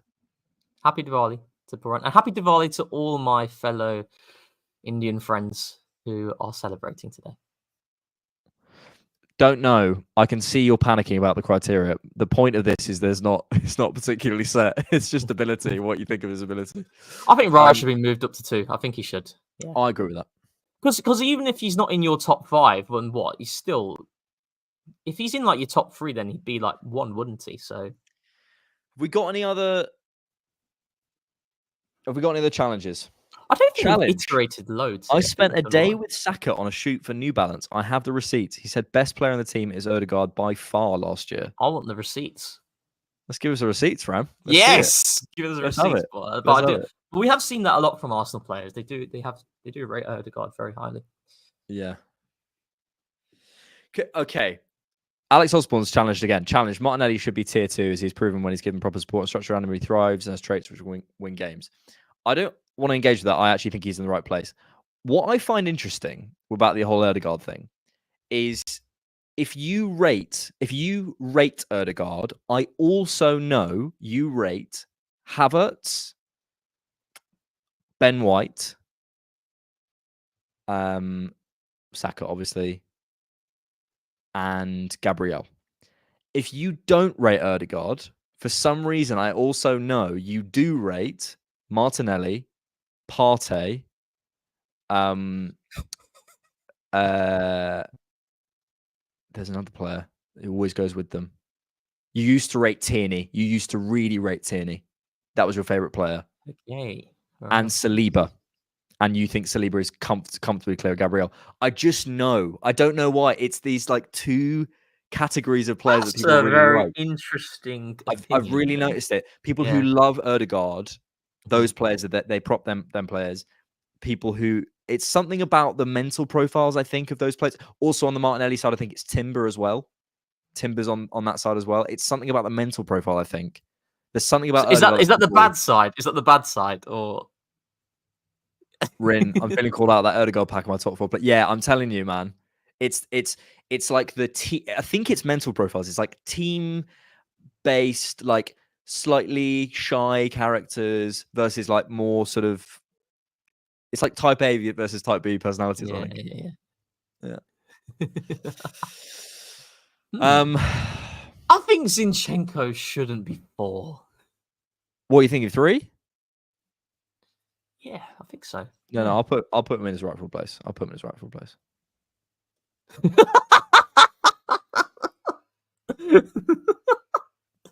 Actually, no, keep Zinchenko there. He's annoyed me too much. He's Yeah, annoyed me too much over there. That's great. That's great. Keep him there. Keep him there. Oh. Anyway. Okay. Why is Gabriel not in 1? Let's look at it from that perspective. I mean, I've already said I don't think he's in the top Because I think his on-ball quality. Saliba and Gabriel, they do it in different ways, but their box defending is as good as each other in different aspects. Gabriel's more dominant in the air. I'd say Saliba's better in terms of interceptions and blocks and stuff. But I think on the ball, while Gabriel has massively improved, he still has a place to go for me. Yeah, 100%. But don't you think the other aspects, that is more than enough for him to be in number 1? Like 1v1 wide defending, there's so many things, like his ability, like with some box situations, both in defensive and attacking phases, set pieces. I think he has a strong case to go number 1. Faisal has voice noted me. Has he? Faisal, are you in the chat? Should I listen to it on stream? So the guy said, I've completely, I just had a moment there. I missed everything you said. Please repeat that about Gabriel. Oh, Gabriel. Yeah, I think Gabriel, obviously I've said it many times. Teams do allow him more when it's in terms of the free man. Gabriel is more the free man relative to others. However, that's one aspect, and it's a massive aspect, but surely the other things, such as his box defending, the way he attacks set pieces, the way he defends set pieces, his 1v1 capability, what he offers in the press, that's a lot of quality, isn't it? And there aren't many, I don't think there are many defenders out there. In fact, I'd put Gabriel. Yeah, Gabriel is in the Rudiger, he's in the Rudiger category in terms of all those aspects, not outside of on the ball play. I think there's a fair case for him to go number 1. I don't know. Again, I might be tempted to a 1.5 if there was a category. Can we have a 1.5 category and put Odegaard and Gabriel in it? Well, you're keeping Odegaard at number 1. Ram is sending me receipts on Instagram. Ram, your post is unavailable, mate. Says post unavailable. So you don't follow him, or you might need to follow him. Your account's private, so I can't see it. Yeah, that's fine. Here we go. He's typing. It's getting interesting. I've got to follow. Nah, this is it. No. Well, no, what is it? It's not. He's trying to get me to follow him. Right, we'll finish there. Oh no, let's just finish off with that tier list. Let's just finish off. Sorry. Okay, post how happy you are with that in the chat. If we have most people out of 10, how happy are you with that tier list? I want an answer from you, Rohan. If I get mostly 5 and above, I'll take that.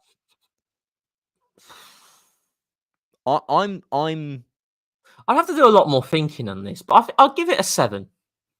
Yeah, I'm pretty because happy. I don't think I'm not sure on certain things, but I don't think I'll ever be sure on certain things. We've got a 1 from Ilya. Ilya, tell us what you changed. We've got a 7, an 8. Yeah, challenge. We've got a 9. We've got an 8. We've got a 6 from Vlad.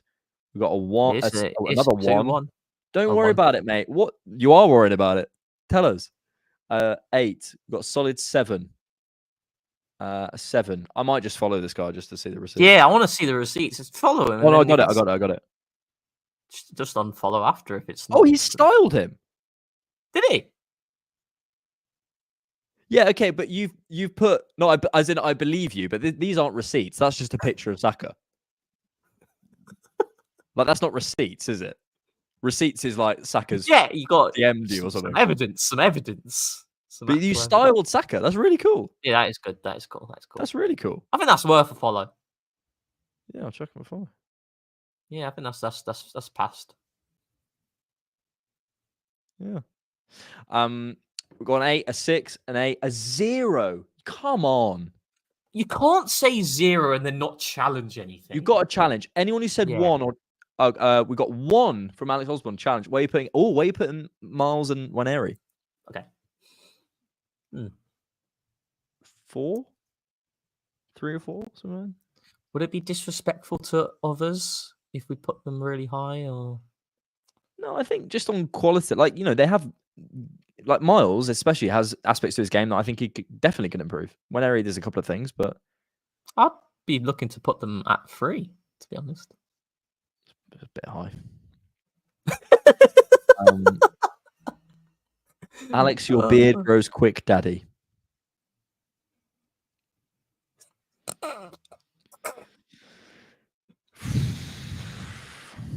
No. The evidence is that they met. I expecting a transcript from their conversation. I believe him. My point was that the receipt, that's not receipts. That's a picture of Saka.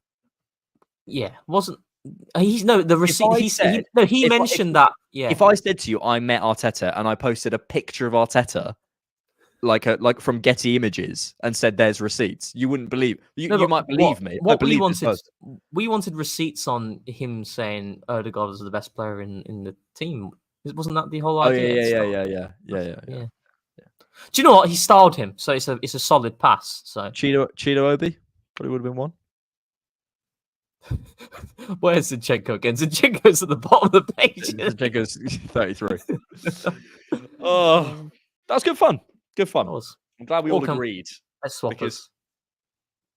Oh yeah, this is wrong, isn't it? Yeah, that's very wrong. It's very woke. Extremely woke. Come back. Right. Let's move on, Rohan. We need to talk about a Liverpool game, though, briefly. I think we can talk about the Liverpool game, and I want to talk about the Newcastle game, and I also want to talk about Ruben Amorim before we finish the stream as well. Do you have in-depth knowledge on Ruben Amorim? No, not at all. But I'm interested in talking about what we learned from Ten Hag, and I think like communication, is such a big thing for managers, and like media literacy, and like knowing how to manage situations. Like that's my big takeaway from Ten Hag. I saw a thing today that was, do you remember when he said he wanted to be the most transitional team, like the best transition team in the world? I think that was like a year after his tenure, was it? A year into his tenure. Yeah, I can't, maybe like the second summer or something. So I saw this. Was it on Data MB? Oh no, it was on Data Analytics. Sorry, give me a sec. But yeah, do you know anything about Amorim? No, not really. But I do know what I do know is that. Go on. So he loves that solid 3-2-5 shape, high and wide. I hate that. Honestly, can I just say something about this? Right. Anytime, and I'm not calling anyone out specifically, but anytime someone goes, they play with a 4-2. You know me, I get triggered by a lot of that. I get triggered a lot. One, you've picked one screenshot where they're stood in that. That's not how they stand. 2, no manager worth their salt at the top level, I'm talking, top managers, ever does one thing. Ever. So Amorim's 3-2, it's a pointless conversation. It's literally a pointless conversation. Because if your team is pressing in with 2, they're going to change it up. They're pressing with 1, they're going to change it up. If they're pressing with 3, you're going to change it up. So it's irrelevant. Yeah. I've been banging on this for times. I don't like it when people associate Arsenal. Yeah, I don't like it when people associate Arsenal playing a 3-2 shape and that's it. I don't like that. And that's why I don't look at formations. But I look at what we're trying to do in a certain moment and what's our intention there. And actually, I was talking to George about this. I think before. When people talk, people are referred to as like tacticos, etc., and how they're ruining the game and their opinion doesn't hold much weight, etc. Trying to be too clever, etc. Don't you think if you're not able to understand any form of the tactical details, then your opinion can't really hold much weight? No, I don't think that's fair. I think, and I've had this conversation with George. I think sometimes we overrate the tactics in the game. I genuinely do. I hear that. And I mean that as, I think sometimes what it is you get a bit of, it's, what's that thing of, I can't remember the phrase, but it's like a little bit of information is dangerous, or say it's like something like that. A little bit of knowledge is dangerous, because you think then that explains, oh, right, well, wow, teams, I'm not just watching what Sky say, I'm looking at what, certain people online, and there's some really in-depth stuff or whatever that explains it. And I don't think it always does. And I think it's always got to be in balance. It's always got to be in balance. Yeah, it has to be. That's what I'm saying. If you don't have any form of understanding of what's happening as of today, tactically, in any form, I don't think your opinion holds much weight if you're not willing to learn. Like, for example, if you look at Man United, and I know some Man United fans, and they don't really care about tactics like that. And they mention how Ten Hag needed more time. These players, they don't have the mentality, etc. That opinion doesn't hold much weight. What are you basing that off? What are you basing that off? Yeah, it's like if you're shutting down, and actually I'll show you the analytics here. So Dunning-Kruger effect, is that? Yeah, that's what I think I was talking about. Oh, what's that?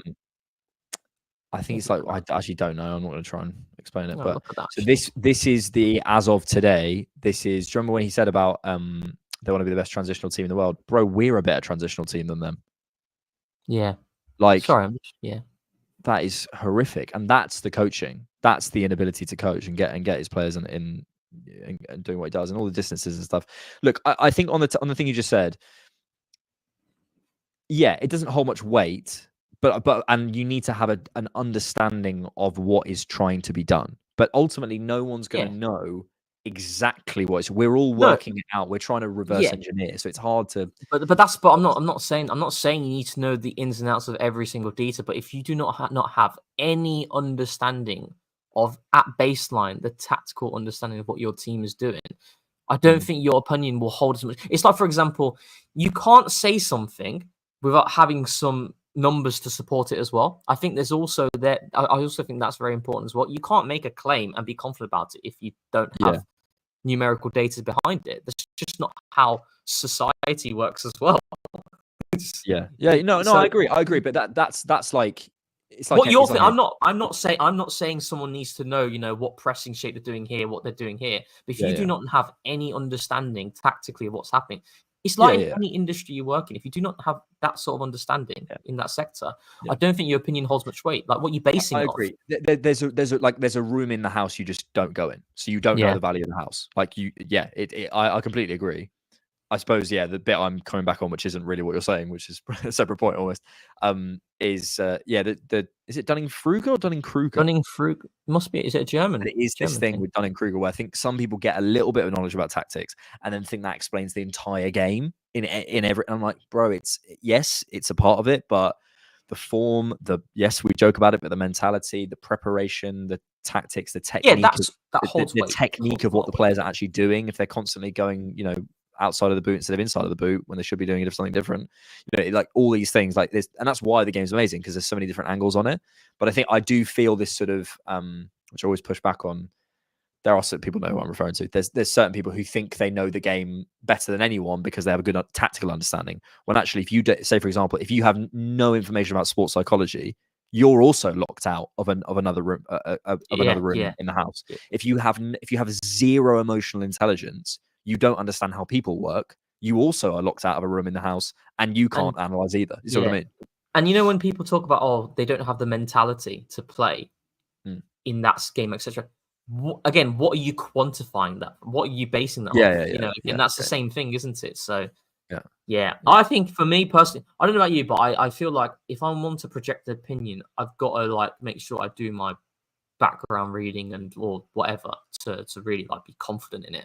Otherwise, if you've got like a technical or sort of specific thing, but also you can also just have a sense. You just of course. But that's the way you put it across. You're just like, I have a sense that this is happening. But it's just different, isn't it? It's having a sense and then being really confident, this is happening, etc. So that's just social media. Everyone just sounds like they know what they're talking about when they don't. Myself included. Liverpool game. Go on. What are your thoughts? Hosting. Here's how to host, guys. If you want to watch, I'm you know, I've been in this game a little while now. You ready? Liverpool game, go. Yeah, look, my big takeaway from it, I think there was some, again, you know, there's many aspects of the game. I think I was really pleased with certain ways we approached the game from a sort of how we tried to take the game to Liverpool in certain ways. I thought the subs were a bit late. I thought we got some of the tactics right in terms of what we were doing with Havertz, as we talked to earlier. And I like what Rice was doing inside the block. I liked we were attacking the spaces in behind the fullbacks. I thought some of our execution was off. I didn't know or like or understand what we did in the second half in terms of sitting back. But to be honest, want to talk about that. I want to talk about that. Yeah, but the big takeaway for me is just get the players on the pitch, bro. Like put the fries in the bag. it's that for me. Just get the players back. That's it for me.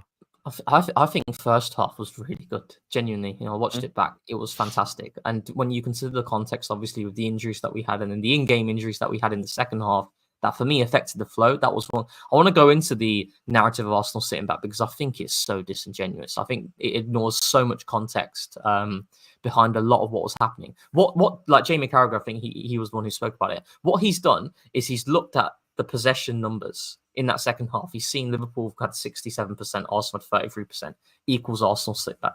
It's not the case. Honestly, I watched it 3 times. The third time I skipped through it and I had a look at every single moment which Arsenal dropped their lines back.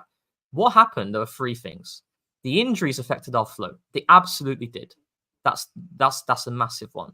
The second was you have to give Liverpool credit as well, because when we did go long, they won a lot of the second balls in that second half, and I felt physically we did struggle. And when a team continues to win second balls and they're able to get their foot on the ball, they're able to get into your half, and they're pushing men forward, in order to counter that and to mitigate the threat that they can give you, you have to push your men deeper as well to stop them. And the third, I just felt the referee didn't allow the game to flow as well. I don't think it was always a case of in the case of he was harsh on Arsenal, although I do think there was a large part of that. But he just generally didn't let the game flow. And if the game becomes so stop, you've had injuries as well to 2 key players. And then you've also got Liverpool who did really well in particularly in the middle third with the second balls. It leads to you playing a game that you don't want to, but you have to. I felt the first half, mate, there were so many really good things. I felt we played through pressure really well. People will highlight the Marino moment where he should have lapsed in concentration as Arsenal struggling to play out. No, we had so many good moments in that first half. And by the way, Marino, I don't want that moment to cloud his overall performance because I think he was really good. And you saw so many moments where there was one moment where, again, Liverpool applying the pressure. Gabriel finds Marino. Marino is aware of Gravenberch is going to jump on him. He turns and he feeds it into Martinelli straight away. And it's things like that that make the difference. Yeah. And I think Liverpool, and sorry to offline, but I think Thomas Partey at right back, for me, it was a concern because I think one of the big weaknesses Thomas Partey has, as good as he has been, is wide defending 1v1. I've got many examples of where he does struggle in those spaces. He's quite square on and flat-footed. And Liverpool tried to target that time and time again the first half with the long balls over the top to try and get Diaz pinned alongside Partey. And Partey just dominated him in the entire half. He was absolutely fantastic. There was one moment in the second half where Diaz does him, but that can happen. Yeah. But in terms of genuinely, he was fantastic. And I just think... You put that second half down to a combination of Liverpool coming at us a little bit more, the referee stop and starting the game a little bit more. Yeah. Anything else? And Gabriel and Sembla going off? Yeah, and those injuries, because it did affect the flow. And I buy that. I don't think it was this big decision thing. And by the way, on Jamie, oh my God, people just get so... I'm not going to call Arsenal fans victims again, but football fans get so pearl clutchy. It's just an opinion. It's just his opinion. And the question is, do he think he's being honest? And then there's another question. You know, do you think that's genuinely his opinion, or is he trying to get clicks? That's up to you to decide. I think it's genuinely his opinion, and he genuinely thinks we're taking certain aspects of the Jose Mourinho, who, by the way, is a Premier League winning manager. It's not that much of an insult. But do you think it's? I do think it's. He's I don't not agree with him. I don't agree with him at all. Yeah, I don't think he's referring. I think he's using the Jose Mourinho tag in a negative light because of the sitting deep. I do think it's more that though, Alex. No, I didn't see that. I don't think he's I don't think he's made that reference in relation to Mourinho winning titles. I think he's made that reference in relation to how Arsenal set up in that second half. Yeah, but I disagreed. But yeah, I disagree with this take. And if I was in the studio, I'd be saying I don't really agree with that. I think it was a different thing.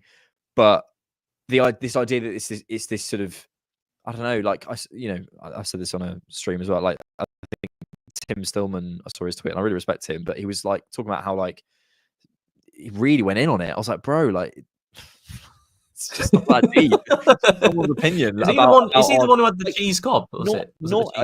Not everyone can watch Arsenal back 3 times like we do. Like they don't know. Yeah. True. They don't know. they don't know, so don't expect them to know. This is my whole point. I mean, a really good way to kind of show and to kind of counter the point that he's making. Forget about what I've just said for a second. In the 93rd minute, we're looking to play through the lines with Miles Lewis-Skelly receiving back to goal, the edge of our box. You know, the goal that they score come from us trying to force the issue and committing players forward. Yeah. Is that a team that is looking with the intention of trying to sit back? No, they had to sit back for the reasons that I've highlighted. And also, I think you've got to give Liverpool credit as well in that second half. They played well. And it can happen, you know? Yep. It's like... Yep, I agree. Right, we've got Newcastle on... YI, man. That's crazy. I don't think they've got Barnes. Huh? I don't think Barnes is available. Harvey Barnes. Yeah, I think he's out. He's apparently got a niggle. Harvey Barnes. Oh. You see that clip? Harvey Barnes. Have you seen the clip of him scoring with the commentary where they're like, Harvey Barnes? You've not seen that? No, you've got to see it. Oh my God. It's amazing. Chat, you know what I'm talking about. We're just gonna go silent while I found this. No, I was reading the chat. This is Dunning-Kruger. This is it. And now Harvey Barnes. Oh, it's an equaliser. Was that when he was at Leicester or? No, I don't know where he is. He's in a red kit. But how has everyone seen this? I've not seen this. Ooh, he's at the equaliser. Ooh. Harvey Barnes. Ooh. Don't you dare do that face again. That was extremely creepy. Team? I think 11 players. Yeah, I think this is interesting, actually. David Raya. Are we assuming Gabriel is available? Yeah, I think he was fit for Preston, so he's got to be. Oh, was he? Okay. Yeah. David Raya. Benjamin White. William Saliba. Gabriel. Wood. Right, now it gets interesting, right? Because I think we've got three. What I would do, Rice. No. I think we've got three. I think we've got 3 informed players here to choose from. Yeah, we kind of got to play Partey. Like we can't. But then, okay, so if we're playing Partey, and it would be, he is the guy who is, out of all 3 of them. Although I have to say, Declan Rice showed what he can do as a 6 nominally against Liverpool, nominally, and on the right side of a pivot, you see, reminding everyone of his qualities there. But then you look at Thomas Partey's form, you look at Marino now starting to come really good, learning the triggers, etc. Thought he was fantastic against Liverpool. Thought he was really good against Preston. I kind of look at Marino and think if there's a word to describe Marino, I think functional would be a really good one to have for us. In the best way. Simple, in the best way. Yeah, so one of them's going to miss out. I think it will be... I mean, maybe he might continue with White, because if White's not fit, he might continue with Partey right back. He might just not want to have to... He doesn't have to rush him back. So I've got a feeling he's going to go Partey right back in this. I've got a feeling. Yeah. Up against Anthony Gordon? He's been playing on the right, though. I thought he's been playing on the left. I think he played on the right recently. You'll know more than me about. Honestly, I've not watched much of Newcastle, but I think I might be wrong. Might be right. Yeah, Odegaard might be back as well. Let's assume he's not in. Yeah, I would personally, I'd probably go. I'd push White further forward and have a Rice, Partey, Marino midfield, especially away at St James's Park because they've got a very physical midfield. And I go Saka, Martinelli, Havertz. Pretty simple. You go quite flat in the midfield, or would you look to push Marino? I'd push White on, ask Timber on the underlap, and obviously you get Rice a little bit higher. But Marino's been quite high as well. He's been almost in like a number 10 position as well. Like against Bournemouth, he was. Yeah, very firing the ball into him and getting it out quickly is something he does very well. So yeah, I'm not against the Marino thing. Yeah, I mean, I would do is I would play Ethan Nwaneri. But so what would your team be? What would your team be? No, if Nwaneri was playing, I would go, Nwaneri, Rice, Marino, and then I'd probably have to go. You see now, this is what I'm talking about. This is a dilemma here. I wouldn't play all three. I'd just be more conservative with Ben White. You just ask Ben to be less. Then you wouldn't play Partey? He'd be my 3, and I'd probably put Timber in the pivot. I'd have Rice and Timber in the pivot, and then Nwaneri and Marino further up. Sorry, so Partey's at right back in your team then? No. That's what I'm saying. You wouldn't have Partey. Maybe he is. Then.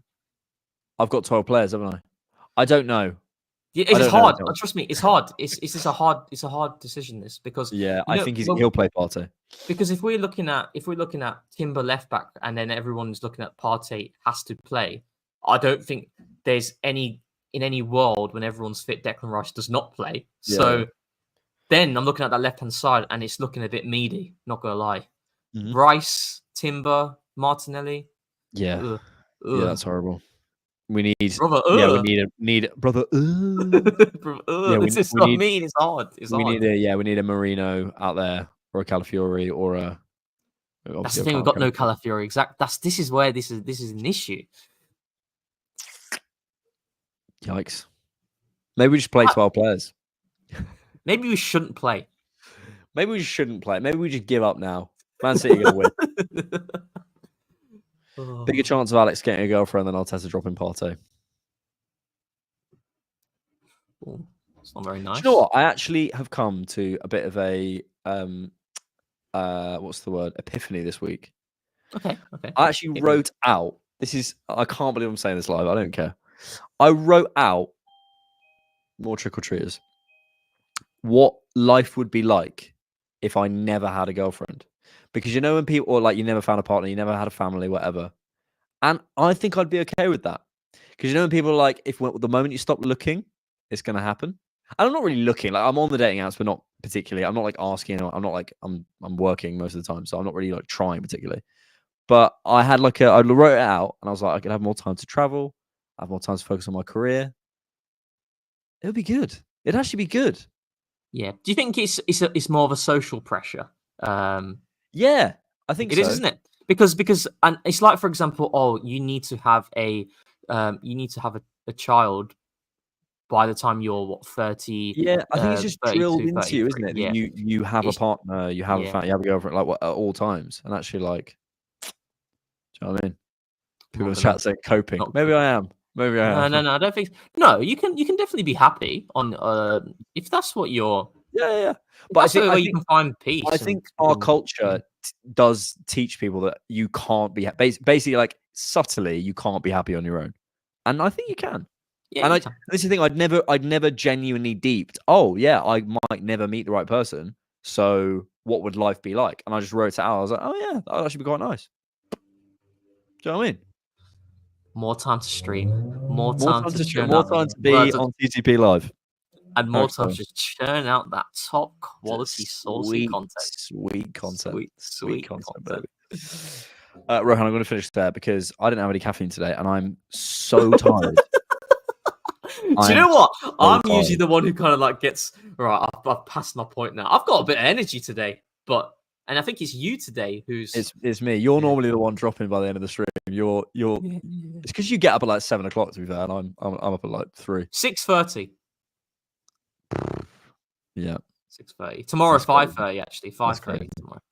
5:30. Guys, I love you all. I'm not like I'm offering myself out in the chat, just to be clear. People are like, we'll get you a girlfriend. It's fine. I share we on go here through- because I don't mind sharing on here. I don't mind. It's fine. Well, I think we Did we go through them all? Yeah, no, we did that. I'm also not sure what those are because I don't think they're super chats. Is it maybe like a member? Okay. Oh, I don't think we did that one. McLovin, Yeah. I'm really sorry. I wonder how Arsenal players would do a tier list. I think most players will have Odegaard number 1. Yeah. That's a good I shout. think they would. Yeah. Yeah. And they have you bottom for your Odegaard opinion because you hate him. Probably. I think they probably put Odegaard top, just for his influence on the team, which tells you something. I still have my opinions. I think who would they say is the worst player in their team? They would never do that. They'll never do that. But who would the Arsenal players say is the worst player in their team? You've got to give a name, and I'll give a name. It would have been like Cedric or something, but I don't know.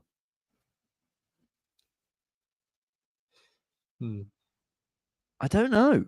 Yeah, People saying Kivior in the chat. You've got a name. Yeah, haven't you? it was Kivior, but I don't know if I'm being bit mean harsh. now. I think that's a bit hard. I think maybe like Neto, but like whatever. Oh yeah, no. Okay, right. Not doing any analysis on him. He's not very good. I'll tell you that now. And you watch Bournemouth. You're from Bournemouth. Thoughts on Neto? Every time I've watched Neto.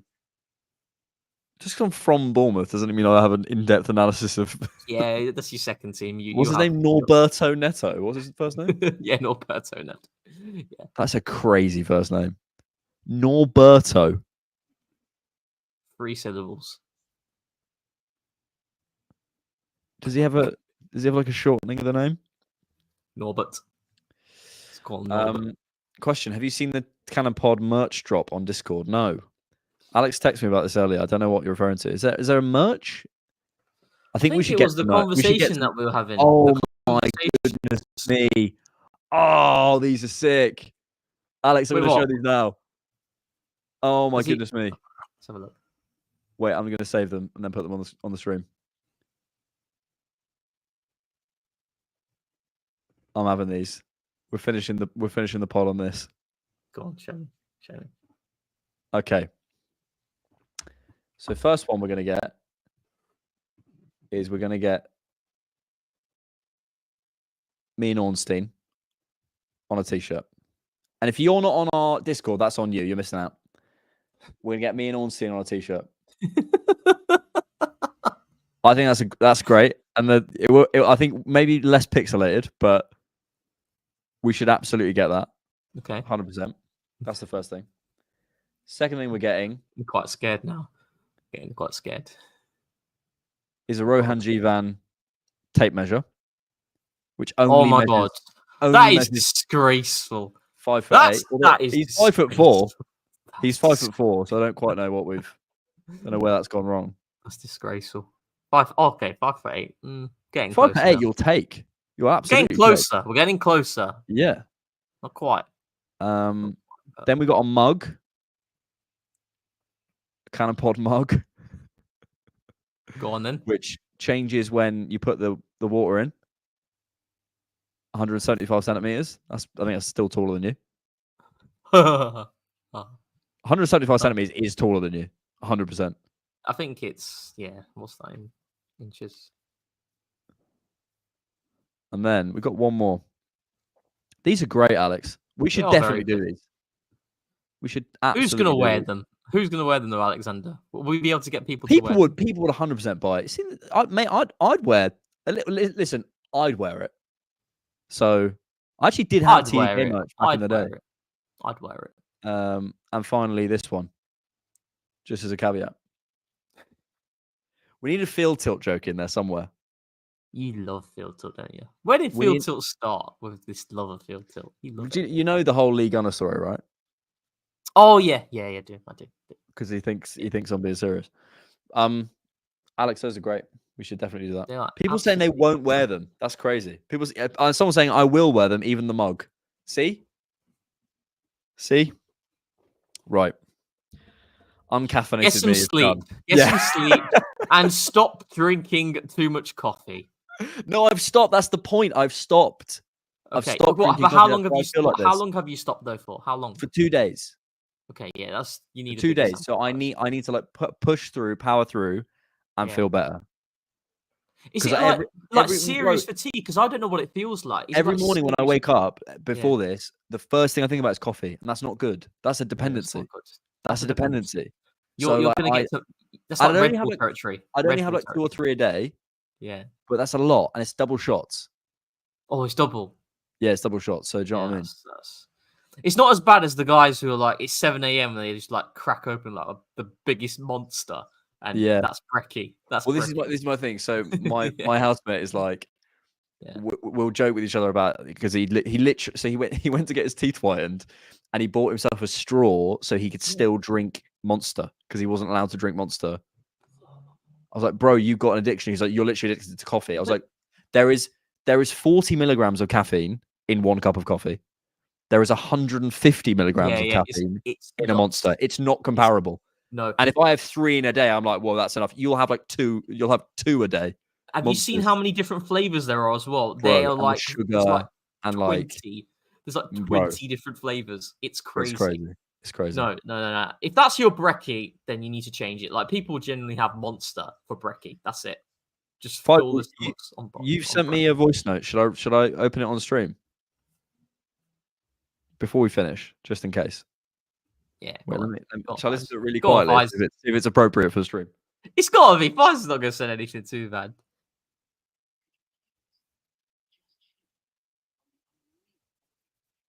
Oh, is that what I think it is? It's a very nice compliment, actually. Oh, is it? It's a very nice compliment. I won't play it, but thank you, Faisal. I'm gonna get back to you in a second. There you go. Rohan. Get some good sleep and drink more water. I need to. 2 liters. That's genuinely all I've had today. So that's shocking. That is shocking. No, I had some earlier. I had a glass of water earlier, but that's shocking. That's really. Do you like squash? Cordial? Yeah, I love squash. Start with cordial and then work your way to water.